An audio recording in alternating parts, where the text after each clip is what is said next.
I'm S.A. Bass Collins here for this week's Written on the Edge, Season 10, Episode 35 interview. We'll be getting to know author Blair Fell better. We'll be talking about their recent release, The Disco Witches of Fire Island, a title I am absolutely in love with.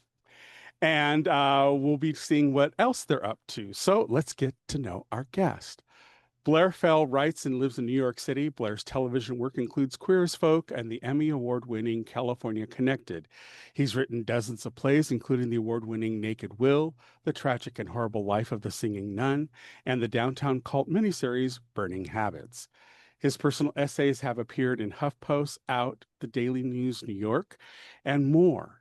He is a two-time winner of the prestigious Doris Lippman Prize in creative writing from the City College of New York, including for his early unfinished draft of The Sign for Home.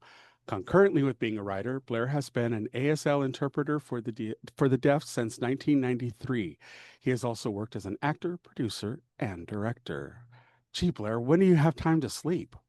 Oh, I don't do a lot of the directing, and I only sleep maybe like 6, 7 hours a night. So I manage to get by. Yeah, Okay. yeah. Well, for those who don't know your full journey, why don't you give us a quick rundown of how you started putting proverbial pen to paper and start writing? Okay, yeah. So I didn't start writing till what I thought was relatively late when I was 29 and decided to be a writer. Like before that, I had wanted to be an actor since I was a little kid, never thought about being a writer. And actually, I really wanted to have a lover who was a writer because I fell in love with my first best friend who was in love with literature and la la la. And, that was like my dream, like to have a lover who was a writer. And then some dramatic stuff, which is actually in Disco Witches of Fire Island, happened, and I kind of went on this journey and decided to become a writer myself. Not novels, though. I never, in my wildest dreams, ever thought about writing novels. Never, never, never, never, never. I had been an actor, so I started writing plays, and after like the very first play I put up, I was given the opportunity at a bar in the East Village to do as many plays as I wanted there for free. And I created that downtown series, Burning Habits. And my career kind of, in a small way, took off in that it was optioned for TV in London. And I had this kind of whirlwind excitement at the beginning. And then, did a classic crash and burn. Um, then did write for TV a little bit, which was the Queer as Folk, and then I was on that show California Connected for 3 years, but missed New York, so came back to New York, and I was like, what kind of writer am I going to be now? Because I don't really want to pursue the TV thing anymore. Not that I didn't enjoy it, I did enjoy it, but in TV, you kind of have to write stuff that may never, ever, ever be produced, Hmm. and I despise that idea. Because when I started as a playwright, I produced my stuff to begin with. And so whatever I put on the paper, and usually I would take maybe 2 weeks, 4 days, all like that serialized play. I wrote each episode the first round in 4 days and went up. So the idea that I would work for months, if not years, on something that may never get shown to anyone, I despised. So I'm like, TV is not really right for me. And then I kind of wallowed for several years, maybe about like 6 years, kind of starting to do little short fiction, like writing stories about people I saw in the subway and I would post them, and people were like really like keen on it. I'm like, oh, well, I guess I don't only have to write stuff that actors say. Um, and then I had an idea for a play, and I put pen to paper, and it clearly didn't want to be a play. It wanted to be a novel, and I'm like, but I don't know how to write a novel. But like, how about you just, do what uh, you know, Anne Lamott says, bird by bird, just put one word after another and do that. And I started doing that. I joined a writers group, which, if you're a writer, is the most important thing you can ever do. My writers group meets every single week on Tuesday nights for 2 hours. So I had this deadline. I'm a deadline whore. I love deadlines. So I did that. I got into an MFA program. This is in my 50s, by the way. Let me turn my phone off. Sorry. No worries. This is in my 50s. I started writing this way, which I just want to encourage anyone that might be later in life. Uh, And so just bit by bit, I worked on this. Didn't know if I could even finish it. Didn't think about that. And then COVID hit, and I felt like the book ended up, both this manuscript and my second one won the Doris Lippman Prize at the City College. So I knew that I had some ability at writing fiction. Uh, but I felt like this work, The Sign for Home, was done. So I contacted a friend of mine, James Hannaham, who wrote Delicious Foods and Didn't Nobody Give a Shit What Happened to Carlotta, and was a Penn Faulkner winning novelist. And I said, "Hey, James, do you know anyone in the business that can tell me if this is shit or not? Because I have no idea." Of course, my writing group is like, "This is great, blah, blah, blah." But we say that about everything. That's how we encourage each other. So do you have, he's like, "Well, I can show it to my agent." And I'm like, I didn't really want to go that far, but okay. And I didn't know anything about his agent. Uh, so I had a query letter that a friend had helped me write, and I sent that with a manuscript to his agent, Doug Stewart at Sterling Lord Litteristic. And a week and a half later, he called me. Now, again, this is 2020 in the middle of COVID. I haven't yet graduated from my MFA. And he's like, "I want to talk to you about this." So I talked to him. He said he liked the book, but he had some notes. I took 2 months to implement his notes. And then he went out with it and he sold it at auction. Idyllic beginning to Well, a yeah. writing thing. Doesn't happen. And it's also, remember, I had been a playwright, I had been a television writer and all of that. But this is still, for me, was literally the best, not the day he sold, the day he took me on as a client, because it said, "Blair, you know that guy you wanted to be in love with? You can actually do what he would have done." And it was this, the happiest day. Everyone's like, because Disco Witches, both Disco Witches and The Sign for Home have had, a number of successes. Disco Witches is now a best-selling book, according to USA Today, anyway. And uh, everyone's like, "Oh, this must be so exciting." I'm like, it's nice. It's really nice. But the single greatest day of my artistic career is the day someone said, "Blair, you can write a novel, and I want to take your novel on." And that it was, I know that's ridiculous and it may be shallow, but it was just like, oh my God, because I love doing this. And someone says they like me doing this that has authority. Mind you, my agent represents Gabrielle Zevin, Tomorrow and Tomorrow and Tomorrow, David Mitchell, Cloud Atlas, uh, what's her name from American Dirt, Silver Lining Playbook. I had no idea about this when I sent it to him. In fact, I don't know all the people he represents. I think he represents that guy Edgar's, somebody that has a really huge book.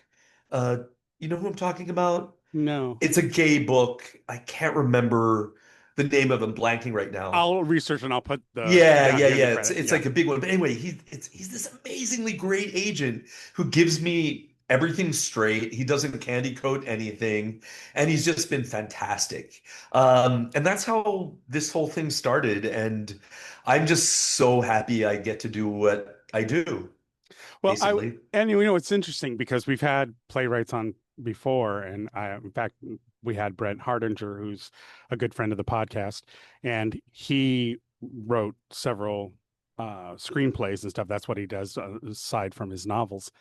And one of the things that he promoted early on in our conversations was that actually writing plays is probably the best start for a novelist because plays give you bone structure. That's the whole entire framework of a play is its bones. And that's what novelists often, when they do their first draft, their first story, they don't quite understand story structure and character arc and all of that stuff. Yet in plays, that's literally the focus of everything you're doing as a writer. And I always found it's interesting when we meet other playwrights who become authors and seeing that transition because you begin to realize the muscle memory you have for writing plays is actually very applicable to what you're writing in fiction. Have you found that to be true for yourself?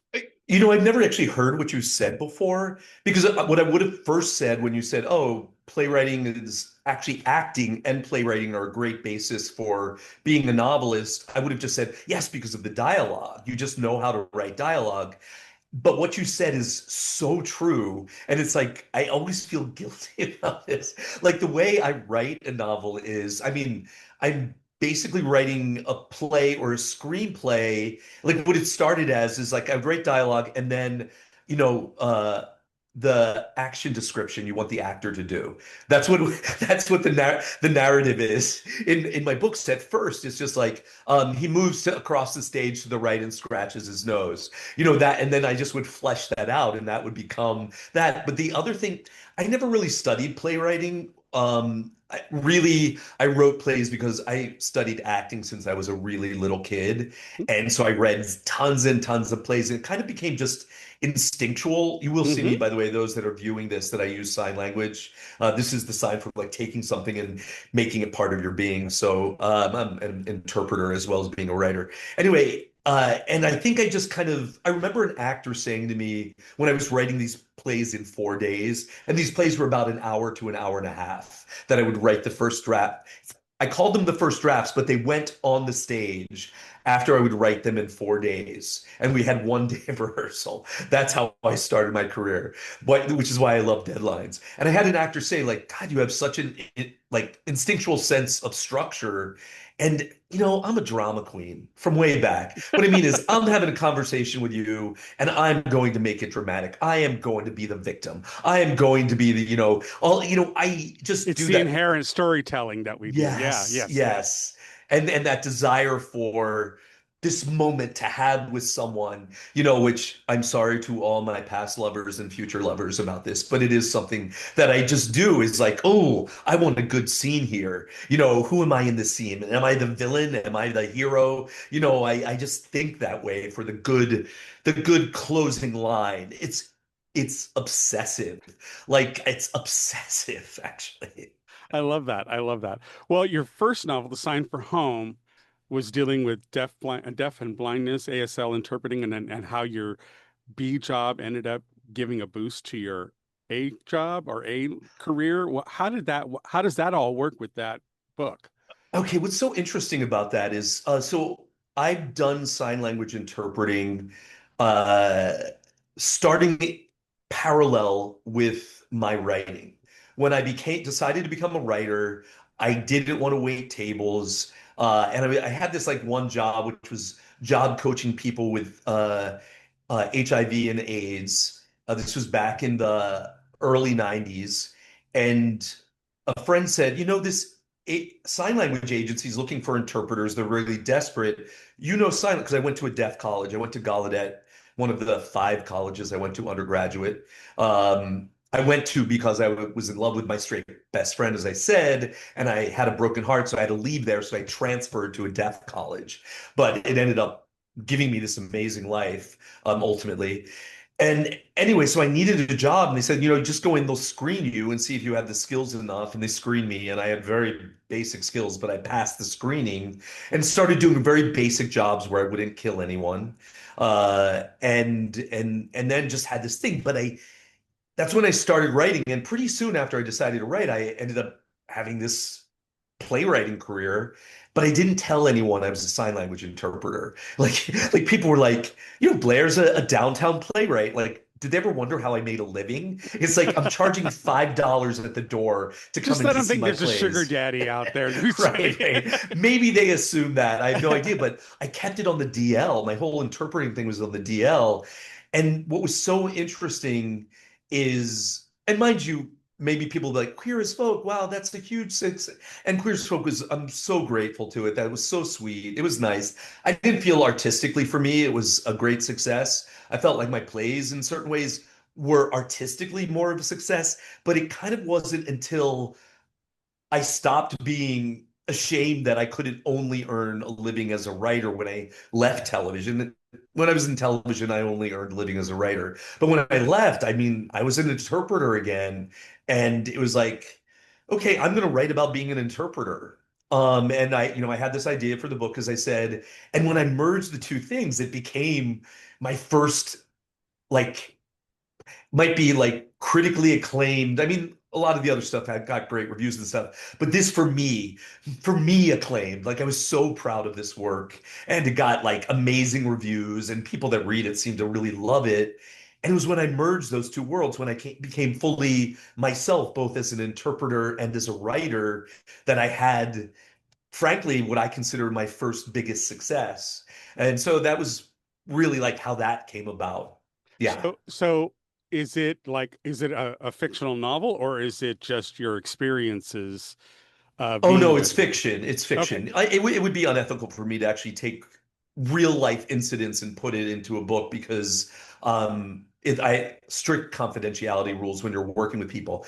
Ah, The gotcha. kind of experiences I had are it's not one experience, it's multiple experiences of microaggressions and aggressions when you go into a hospital and they just insist that the deaf person is reading their lips when they're not, but they just assume a deaf person can read your lips. They just assume a deaf person can read, which is often not the case because of issues of language deprivation, which my book talks about a lot, because the hearing parents refuse to learn sign language because some dickhead doctor told them, oh, if you learn sign language, they'll never learn to read lips, which deprives deaf people of language in Right, growing right. up, which in their Hmm. first 3 years is so important.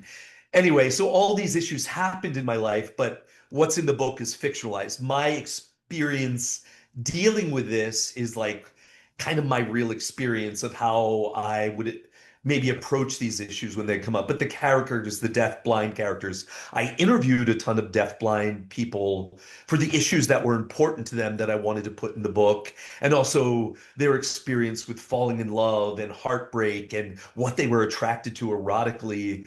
I interviewed about 9 deaf-blind people. There's a wonderful book by a deaf-blind writer called Touch the Future. It's a book of essays by a deaf-blind writer and poet named John Lee Clark that I cannot recommend enough. If you really want to know firsthand about deaf blindness, read that book. It's astounding. He's an astoundingly good writer. And he was one of my main interlocutors that I interviewed for his experience. He's a straight deaf-blind writer. But yeah, so that's how that whole thing, yeah, came about. I love that. I love that. Okay, well, on to your latest novel, which, as I said in the bio, I love the title because I'm of the firm belief that all gay men have Endora as their spirit coach. Absolutely, absolutely. Love her. Love her. So, your latest novel, Disco Witches of Fire Island. So, tell us a bit. And I saw the romantacy, and I'm like, for like 2 seconds, I'm looking at that word, like, what the fuck does that mean? And then I went, oh yeah, you idiot, fantasy romance. It took me a second though, but I really liked the write up about it that we got in the notes. So, tell me a bit more about it without being spoilery, if that's a concern. But give us like if I walked up to you at a book fair and I saw this book and I asked you, gee, what's this about? What's your elevator pitch? Okay, my elevator pitch is this. This, oddly enough, both my novels have elements of memoir in them. Hmm. This actually has a lot more, despite it being a romantasy, which was a word I never knew until my publisher told me the word. It's actually a genre of books because it mixes romance and fantasy. But this is much more memoir actually than my first novel. I was a bartender on Fire Island in the early 90s, and my lover. One of the traumatic things that happened to me that made me become a writer was my first lover who dumped me died of AIDS. And I ended up, going on this journey, deciding to become a writer. But right after I got back from this journey, one of the reasons I got to go on the journey is I got fired for telling off a nun. I was a community liaison for a city council member, and I got fired for telling off a nun about condom distribution. And so I was fired, but I got unemployment. So I went on this journey, became a writer. So I had this unemployment, and I'm like, what am I going to do? I'll go to Fire Island, which I've never been to before. I not only gave up my apartment, completely gave up my apartment, went to Fire Island, sight unseen, didn't have a place to live, got a job as a bartender, and moved into the attic of these 3 older gay men who were just these 70s disco queens. And I was this like hot young bartender living in their attic, and they would be cooking drugs on the stove and playing disco music all day. And like later, when I was becoming a writer, I like these guys are like witches, and that's where the concept came. And so this is the elevator pitch, which is a young bartender to get over his broken heart, moves to Fire Island and finds himself living in the attic of three old disco witches who help him mend his heart and find love again. That's the That's basic lovely. pitch for this book. Well, if that doesn't hook them, I don't know what will. Yes.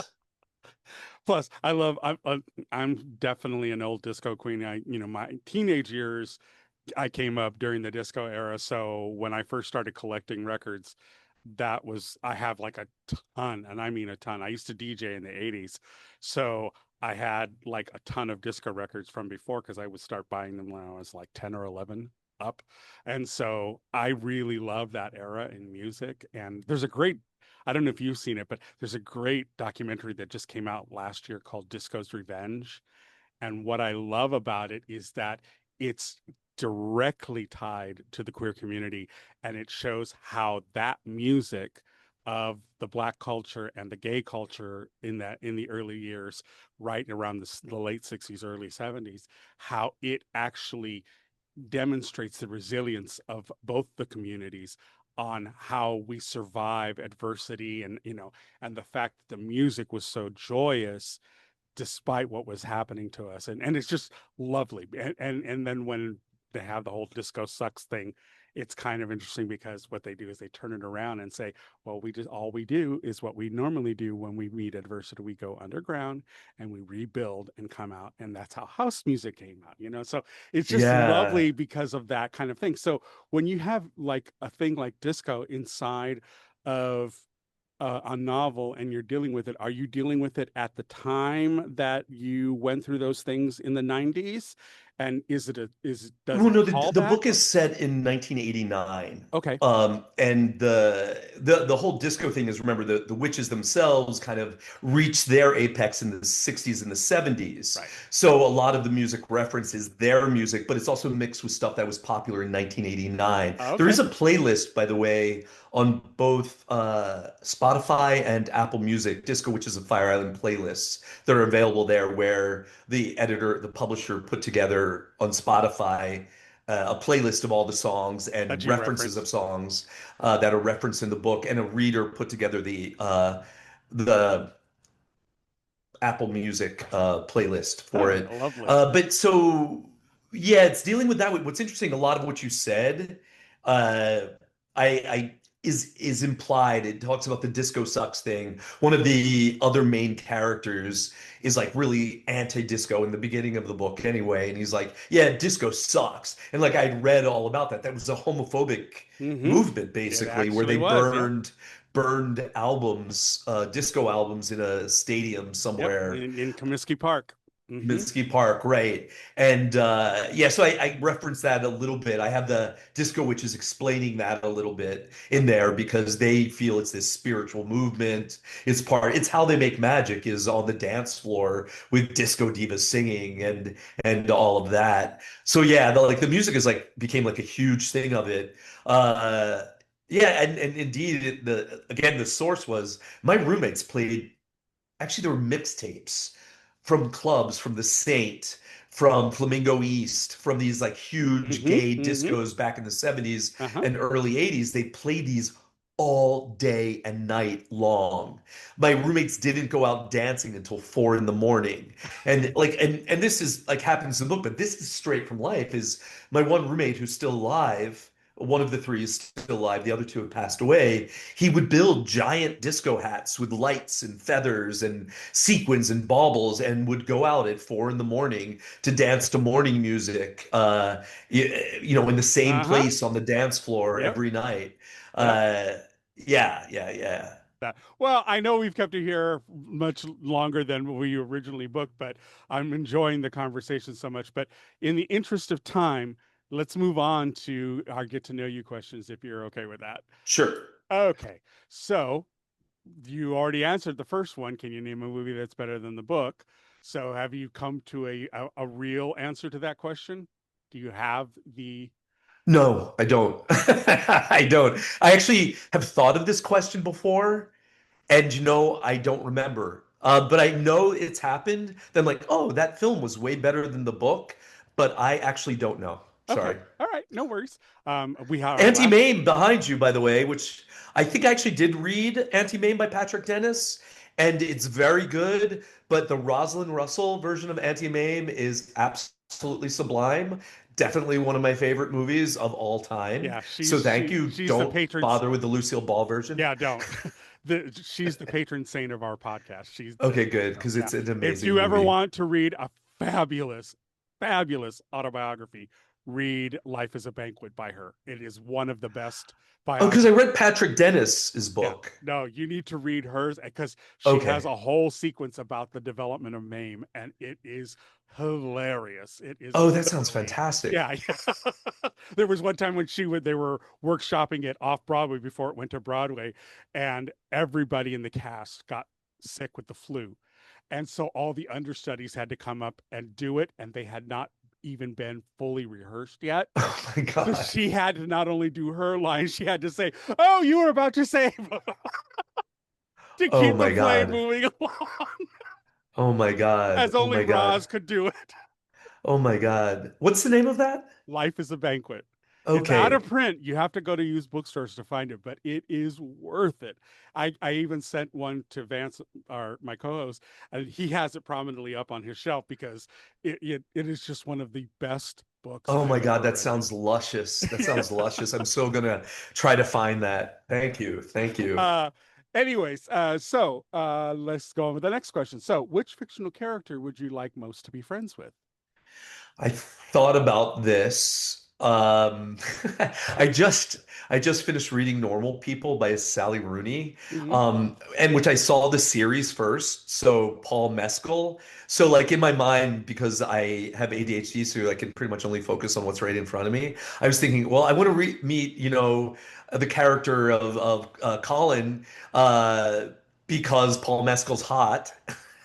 Which is like ridiculous because I don't think they would be the characters I'd necessarily want to meet. Auntie Mame, Yeah. certainly. Yes. I would love to meet I her. want to hide. I want to hitch my ride to that speed I train. want to just hang out with her all the time. And Vera and Auntie Yeah. Mame. I'll take them. But like, yeah, I mean. Actually, I would love to be back with, even though I knew the characters they were based on, the real characters in Disco Witches of Howie and Lenny, the two main Disco Witches, who are these giving, warm-hearted, brilliant, funny guys from Queens. I would love to like hang out with them. The real people were lovely. They weren't necessarily kind-hearted. They were bitchy as hell, to be honest. They were some nasty queens sometimes. But like the characters themselves, where I added this extra element of warmth, I would like to hang out with them, I think. And there's so many others that Yeah, yeah, I yeah, yeah, I love. yeah. I just can't remember because of my mind. All right. So, what is the most fascinating fact that you know? Do you know, I thought about this, and really, it's more of not a fact, but a skill or an experience I had. I actually starred in the Chinese opera in China.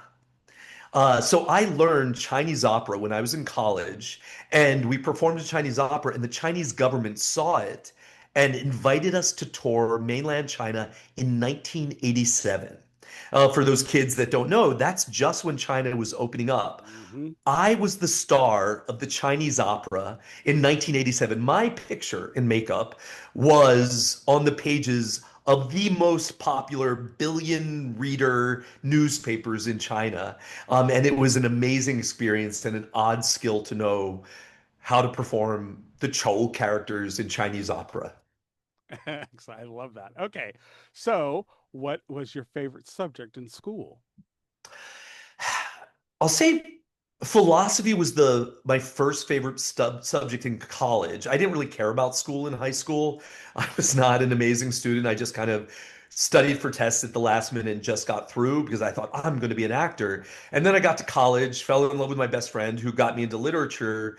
But then it was the philosophy classes that kind of got me out of myself for the first time and made me like look at life differently than just in the small kind of craven way I was looking at it, and it kind of rocked my world. And I changed my major from theater to philosophy, ended up moving to Europe to study philosophy full time, which I left quickly thereafter that. But that was my first favorite subject that I had. Lovely. Okay. Well, before making a telephone call, do you rehearse what you're going to say? Who makes telephone calls? Wait, like that's what I thought when I saw that. I'm like, I don't, you have to kill me to make a telephone call. It's text or nothing for me. It's like when someone calls me, I'm angry. And I used to have a message that said, please do not leave a message because I don't look at my voicemail, which I don't. Please, but it's like then I learned that they could record your voice and steal it. Yeah. So now I periodically will look at my voicemails, but it angers me if someone wants to talk to me on the phone. I find it so Invasive. invasive, Luddite, shameful behavior to force someone to talk on the phone. Text me or email, please. Okay. Well noted. All right. What current event or causes are you most passionate about? I'm very passionate about Trump being removed from office and Republicans being removed from every office and taking our country back from the fascists that run it right now. I think that's my number one thing. And also the fact that how they're are basically causing the deaths of so many people in the developing world from AIDS. Thousands of children and people have died because of HIV where they didn't need to because of our defunding PEPFAR and removing PEPFAR at the last minute without any notice. I feel extremely passionate about that. And Republicans are even trying to take away PrEP from gay men in this Hmm. country because of our abhorrent behavior, creating That they another. search out on the internet whenever they're at, and they're on Grinder crashing Right, it. You exactly. know? I feel very passionate about that. I feel very passionate about those issues and I'm enraged and we need to do everything we can to remove them from office and fight against this Christian Tyranny. Taliban takeover of our country. Yep, absolutely. Absolutely. I'm right there with you. All right. If you could visit anywhere in the world, where would that be? It was such a great question because I travel a lot writing, as I explained earlier. But I know one of the greatest, most important places in the world to me that I have to visit, and I should do it soon, is the Himalayas, because the Himalayas figure into my life in a major way. It was like one of my first favorite things I ever saw when I was a kid was uh, Lost Horizon, which is an Hmm. old novel, but it was Hmm. an old movie made in the 30s that my Hmm. parents took me to a museum when I was 3 years old to see, and it just got imprinted in my mind, these people living in this secret paradise in the Himalayas. So the Himalayas, I would say. Okay, excellent. All right. Who, if anyone, was your first celebrity crush? Okay, there's two I'll give you. Probably Julie Andrews and Mary Poppins in The Sound of Music. But as far as after puberty, Sean Connery. And then the first person I whacked off to was Ryan O'Neal. Anyone with a hairy chest. But it didn't even have to be that. Anyone that was shirtless in films when I was 13 years old was Got my your first. notice. Yes, but Sean Connery and Ryan O'Neal. Okay, excellent. Well, finally, what's your personal favorite recipe that you make, and are you willing to share it with us? Fun fact, sometimes when I'm cooking alone, I pretend that I'm a French chef on a television program and I put on a French accent and cook for myself. And generally they're really simple things, usually like low carb, simple things because I'm not a complex. I mean, I can follow a recipe, but I would say stuff like Um, okay, one that's less disgusting. Just a kind of like a blueberry crumble where you like just take frozen blueberries and throw like you know stevia with oatmeal and nuts in a thing and do it. But I'll do this in a French accent. So I'm like, so first you take the frozen berries and then you put them in the thing. You don't have to, just Costco has a very good deal on frozen berries. Then you take the oatmeal and you put it on the top and then you mix some stevia, some walnuts and into the microwave and voila. Here we have it. Can the camera focus on this, please? Yes, focus on this. Yes, there we go. Here we have the frozen cranberry blueberry thing all for you. Bon appetit. Yeah, so I'll pretend to be that. I love that. I love that. Well, you made it through our list. Bravo. So, tell us about what you've got coming up. You've got events coming up that you want people to know, and where is the best place for people to follow you so they can keep up with what you're doing? So I'm on Instagram. I'm Blair Fell at Instagram.com. On Facebook, I'm Blair Fell at Facebook.com. The same with Threads, the same with Blue Sky. So if you just look for Blair Fell, you'll find me. I'm also have a website, blairfell.com. So it's just simple. My name, it's a sentence. Blair Fell. Pick him up. Blair Fell. No, he was pushed. You'll find me there. My website, I'm really bad at updating. Probably better to go to Instagram or Facebook for the posts for these events. I have a bunch of events in September. Also, for those in September, because this airs, Yeah, in a starting week, there. Hmm. there is the publisher's doing a special this month only for people that use Kindle. There is a Kindle $1.99 special just this month for Disco Witches of Fire Island, just in September. So just go there. You can find the Kindle special. My appearances this month are on September 11th, I'll be at the Village Story Salon reading a selection from Disco Witches. It's at 66 Leroy Street. On September 13th, I'm so excited about this. I'll be up at the blah, blah, blah, the Ithaca Books Festival at Buffalo Street Books, discussing Disco Witches with Jeff Iavoni. And we're going to be talking about how Faggots and their Friends Between Revolutions had this effect on Disco Witches. It's going to be a really cool conversation. You So should those make sure you film it so that way you could post it someplace. I don't know what they're doing with it, but I think they might be. Oh, Again, that'd be Buffalo lovely. Street Books. It's going to be a great festival up for people upstate. Please come and say hi. On September 17th, I'm interviewing John Canale. He's one of the main Will and Grace writers. Hmm. He wrote all through all of Will and Grace, and he has a new memoir out called I'm Prancing as Fast as I Can. And I'm going to be talking to him about that book at the Gay and Lesbian Center in New York City at 7 p.m. on September 17th. And as you said, like friend me on Instagram, on Facebook. I love to hear from readers. I'm actually very engaged with my readers on social media, and I'll post all those events on there. And don't forget about the Kindle special, $1.99, which is an amazing deal if Yeah. you use Kindle. But do buy the book also. We love people that buy hard copies. And the sign for home. Do I do the show the Yeah, books yeah. things now? Show the book. Yeah. So the sign for home has a new cover, which I'll show you in a second. This is Disco Witches. This is the old cover. Those of you that are looking for sign for home, this cover is not what the book is like at all. I'm going to show you what the new cover is. I don't actually even have it out. They're re-releasing it because the book has gotten like amazing reviews. Both the books have across the board.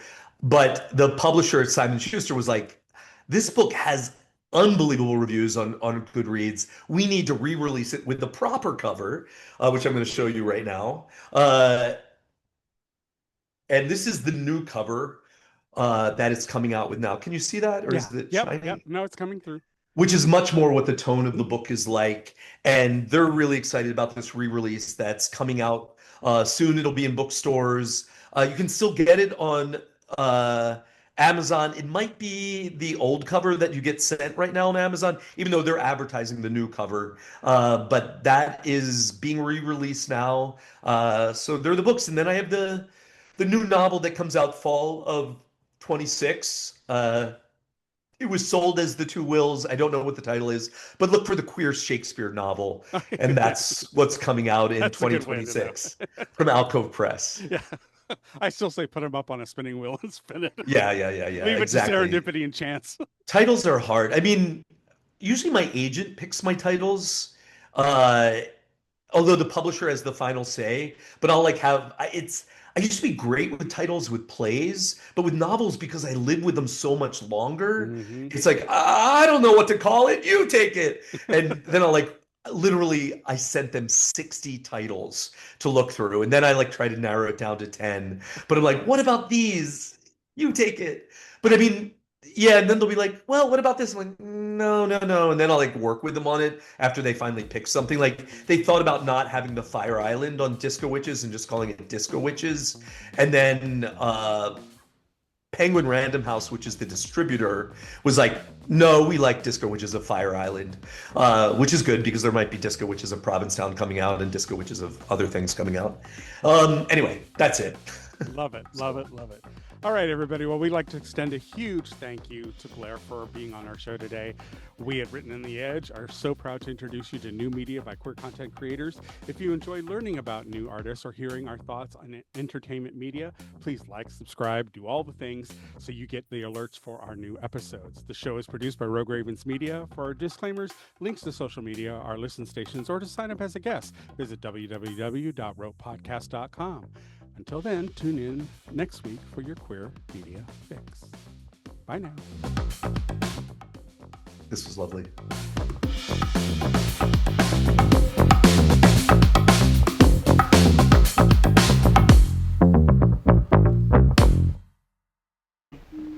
Oh, what's that?